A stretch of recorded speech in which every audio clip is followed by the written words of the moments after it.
ఈరోజు neat 2025 counselling విధానంపై అవగాహన సదస్సు జరుగుతుంది. దానికి సుమారు 800 విద్యార్థులు అలాగే వారి తల్లిదండ్రులు రాజమండ్రిలో చెరుకూరి కళ్యాణ మండపంలో హాజరయ్యారు. ఇందులో అసలు నీట్ కౌన్సిలింగ్ ఎలా జరుగుతుంది, సీట్లు ఎలా తీసుకోవాలి, అలాగే రిజర్వేషన్లు లేకపోతే వివిధ బ్రాంచుల్ని ఎలా తీసుకోవాలి, ప్రైవేట్ మెడికల్ కాలేజీల్లో కానీ గవర్నమెంట్ మెడికల్ కాలేజీల్లో కానీ లేక డీమ్డ్ యూనివర్సిటీల్లో కానీ వివిధ ఆల్ ఇండియా కౌన్సిలింగ్ ఎలా జరుగుతుంది, ఇవన్నీ కూడా ఈరోజు జరగబోతున్న అవగాహన సదస్సులో సందేహ నివృత్తి చేస్తారు. అలాగే పేరెంట్స్ అందరూ కూడా తమ ప్రశ్నలను మన సుబ్బారావు గారు, X joint registrar doctor Subbarao గారు మనకి వక్తలుగా వచ్చారు. వారు ఈ కౌన్సిలింగ్లో చాలా అనుభవం ఉన్న వ్యక్తి. వారు ఈరోజు మన విద్యార్థులకు అలాగే తల్లిదండ్రులకు నీట్ 2025 కౌన్సిలింగ్ విధానంపై చర్చిస్తారు. అంటే ఇప్పుడు ఈ ర్యాంక్ రావడానికి విద్యార్థులకు ఉపాధ్యాయుల ప్రోత్సాహం కానీ తల్లిదండ్రుల ప్రోత్సాహం కానీ ఏ విధంగా మనకి విద్యార్థులు చాలా కష్టపడ్డారండి. ప్రతి నీట్ ఎగ్జామ్ కన్నా ఈ నీట్ ఎగ్జామ్ 2025లో చాలా క్లిష్టంగా జరిగింది. ఇంతకుముందు 700 పైన నలుగురు అలా ఉండేవారు. అసలు దేశవ్యాప్తంగా కూడా 700 పైన చాలా తక్కువ మంది విద్యార్థులు వచ్చారు. మనకి ఎంత క్లిష్టమైన ఎగ్జామ్లో కూడా మన విద్యార్థులు 600 పైన మంచి మార్కులు సాధించారు, ఎక్కువ మంది మార్కులు సాధించారు. ఇప్పుడు చూస్తున్నట్టయితే స్టేట్లో సెకండ్ ర్యాంక్ సాధించాము.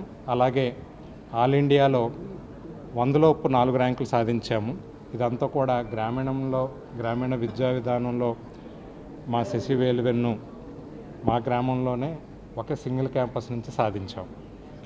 దీనందరికీ కూడా అక్కడే ఉండి మా అధ్యాపకులందరూ కూడా ఎంతో నిబద్ధతతో పనిచేసి అలాగే పేరెంట్స్ ప్రోత్సాహంతో ఈ ర్యాంకులు సాధించడం జరిగింది. శశిలో చేరాలనుకునే వారికి విద్యార్థులకి మీరేం చెప్పాలి? నిర్మోహమాటంగా జాయిన్ అవ్వచ్చు. చదువుకోవాలనుకున్న వాళ్ళు, సక్సెస్ అవ్వాలనుకున్న వారు తప్పకుండా కష్టపడే వ్యక్తులందరికీ కూడా మా శశి వేలువెన్నులో ఎప్పుడు ప్రత్యేక స్థానం ఉంటుంది. శశి విద్యా సంస్థలకి అకాడమిక్ డైరెక్టర్గా పనిచేస్తున్నానండి. సో ఈరోజు మా విద్యార్థులు మెడికల్ యాస్పిరెంట్స్ ఎవరైతే ఉన్నారో వాళ్ళందరికీ నీట్ 2025 కౌన్సిలింగ్ అవగాహన సదస్సు జరిగింది. సో అవగాహన సదస్సుకి ఇంచుమించుగా పేరెంట్స్ విద్యార్థులు కలిపి ఒక 800 మెంబర్స్ రావడం జరిగిందండి. జనరల్గా ఏంటంటే వాళ్ళు చదువుకున్నప్పుడు మేము ప్రోత్సహిస్తాం, చదువుతున్నప్పుడు ఖచ్చితంగా మేము 100% సపోర్ట్ చేస్తాం. బట్ చదువు అయిపోయిన తర్వాత కౌన్సిలింగ్ పరంగా చదువు అయిపోయాక మెడికల్ కాలేజీలో ఎలా జాయిన్ అవ్వాలనే సందేహాలు చాలా ఉంటాయండి. అందులోనూ పర్టికులర్గా మెడికల్ కౌన్సిలింగ్లో ఎక్కువ సందేహాలు ఉంటాయి. ఈ సందేహాలన్నీ తీర్చాల్సిన బాధ్యత కూడా మాదే అని భావించి మేనేజ్మెంట్, మా చైర్మన్ గారు రవికుమార్ గారు దీనికి ప్రత్యేకించి ఒక అవగాహన సదస్సు పెడితే బాగుంటుందని అనుకోవటం, అది గత కొన్ని సంవత్సరాల నుంచి దాంట్లో నిష్ణాతులైనటువంటి కౌన్సిలింగ్లో అవగాహన బాగా ఉన్నటువంటి సబ్ రిజిస్ట్రార్గా పనిచేసిన డాక్టర్ సుబ్బారావు గారు జేఎన్టీయూకి మెడికల్ ఎన్టీఆర్ హెల్త్ యూనివర్సిటీకి సంబంధించి ఆయన వర్క్ చేశారు. సో ఆయన్ని తీసుకొచ్చి అవగాహన కల్పించడం, పేరెంట్స్కి వాళ్ళకి డౌట్స్ వస్తే నివృత్తి చేయటం ఇందులో జరిగింది. సో పేరెంట్స్ కూడా చాలా హ్యాపీగా ఉన్నారు ఆ విషయంలో. అంచేత మేము ప్రతి సంవత్సరం ఇది కొనసాగిస్తున్నామని తెలియజేస్తున్నాను. మీకు ఒక విషయం, మీకు ముఖ్యంగా మా రిజల్ట్స్ గురించి, ఫలితాల గురించి కూడా తెలియజేయాలి. మేము ఇక్కడ చాలా పల్లెటూరులో అది స్టార్ట్ చేసిన ఒక విద్యా సంస్థ అండి. అయితే ఇందులో మాకు వచ్చే విద్యార్థులు అక్కడ ఉండేటువంటి లిమిటెడ్ సీట్స్, చాలా తక్కువ సీట్స్ ఉంటాయి మాకు. ఆ లిమిటెడ్గా ఉన్నటువంటి అడ్మిషన్స్లోనే మేము గత 4 సంవత్సరాల నుంచి దాదాపుగా 1000 మంది డాక్టర్స్గా సీట్స్ రావడం జరిగిందండి. ఇది చాలా పెద్ద అచీవ్మెంట్. మీరు ఎక్కడ కూడా అచీవ్మెంట్ చూడడం చాలా కష్టం. తర్వాత మాకు స్టేట్ ఫస్ట్ అనేది, ఇప్పుడు మాకు స్టేట్ సెకండ్ వచ్చింది. ఆల్రెడీ స్టేట్ ఫస్ట్ మాకు వచ్చింది గతంలో. ఆల్ ఇండియాలో కూడా టాప్ ర్యాంక్ మాదే 12th ర్యాంకు గత స్టేట్స్లో. గత 2 years back. At the same time last time more than 600 total రావటం అంటే చాలా తక్కువగా అరుదుగా వస్తుంది. అయితే లాస్ట్ టైం చాలామందికి వచ్చిన ఒక సింగిల్ క్యాంపస్ నుంచి వస్తే 30 లేకపోతే 40 సీట్స్ 40 వరకే మోర్ దెన్ 600 మార్క్స్ వచ్చేవాళ్ళు ఉంటారు. కానీ మా క్యాంపస్లో 120 members last time more than 600 వచ్చండి. అదొక రికార్డ్ అండి. తర్వాత ఎయిమ్స్లో దాదాపుగా గత 4 సంవత్సరాల నుంచి మా దగ్గర చదివిన స్టూడెంట్స్ 100 మెంబర్స్ వరకు చదువుతున్నారు. అది కూడా రికార్డ్ అండి.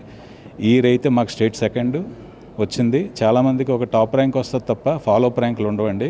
టాప్ ర్యాంక్ ఒకటి వచ్చి మిగతా ఫాలోఅప్ ర్యాంక్ లేకపోతే పిల్లలకు న్యాయం జరగదు.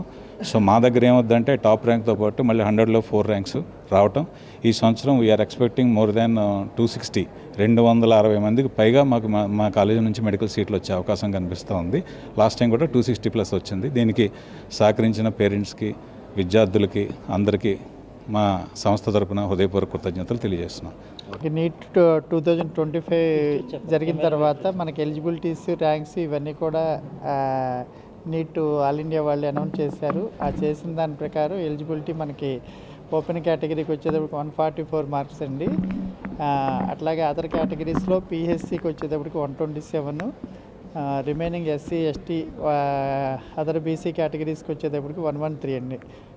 ఆ మార్క్స్ వస్తేనే వాళ్ళకి ఎలిజిబిలిటీ అప్లై చేసుకోవడానికి ఉంటుందన్నమాట ఎక్కడైనా కానీ. ఆల్రెడీ మనకి తెలంగాణ, ఏపీ అందరూ ఆల్ ఇండియా కోటా అందరూ నోటిఫికేషన్ ఇవ్వటం జరిగింది. ఆ నోటిఫికేషన్ రేపు 30th లోపు అందరూ అప్లై చేసుకోవాలి. అప్లై చేసుకుంటేనే వాళ్ళు స్టేట్ మెరిట్ లిస్ట్లో కానీ ఆల్ ఇండియా కోటాల్లో కానీ నెక్స్ట్ ఆప్షన్స్ ఇచ్చుకోవడానికి ఎలిజిబిలిటీ ఉంటుంది. ఆప్షన్స్ ఇచ్చిన తర్వాత ఆప్షన్స్ ఇచ్చేటప్పుడు 1కి 2 సార్లు చాలా జాగ్రత్తగా కాలేజెస్ ప్లస్ పట్టకుండా క్రెడెన్షియల్స్ ఇవన్నీ కూడా జాగ్రత్త చూసుకుని అప్లై చేసుకోవాలండి. అట్లాగే మనకి ఏపీకి వచ్చేటప్పటికి ఓన్లీ సింగిల్ టైమ్ ఆప్షన్సేనండి. తర్వాత సెకండ్ అండ్ థర్డ్ కౌన్సిలింగ్లో అప్లై చేసుకోవడానికి వీలుండదు. వాళ్ళు క్లియర్గా నోటిఫికేషన్లో స్పెసిఫై చేస్తారు. చేసిన తర్వాత ఆ రూల్స్ అండ్ రెగ్యులేషన్స్ ప్రకారం ఆప్షన్స్ ఇవ్వాలండి.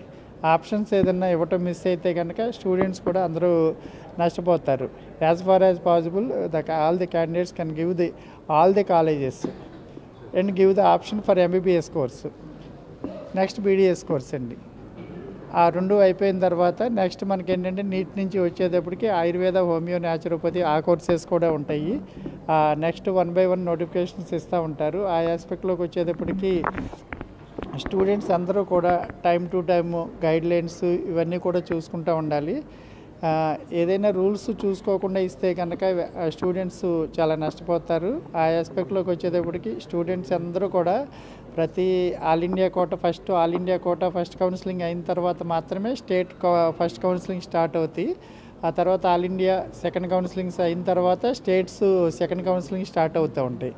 ఆ తర్వాత వాళ్ళు నెక్స్ట్ ఫ్రీ ఎగ్జిట్ ఇస్తారు. ఫ్రీ ఎగ్జిట్ ఇచ్చినప్పుడు ఎవరైనా కనుక స్టూడెంట్స్ వాళ్ళకి తీసుకున్న సీట్లలో కానీ కాలేజెస్లో కానీ ఇంట్రెస్ట్ లేకపోతే అప్పుడు ఫ్రీ ఎగ్జిట్ అయిపోతే నెక్స్ట్ ఎక్కడైనా ఆప్షన్స్ ఇచ్చుకుని సీట్ అలాట్ చేయించుకోవడానికి యాజ్ పర్ మెరిట్ అవకాశం ఉంటుంది. అదర్వైజ్ వాళ్ళు ఏంటంటే అక్కడ ఆల్ ఇండియాలోనూ ప్లస్ స్టేట్లో కూడా నష్టపోతారండి.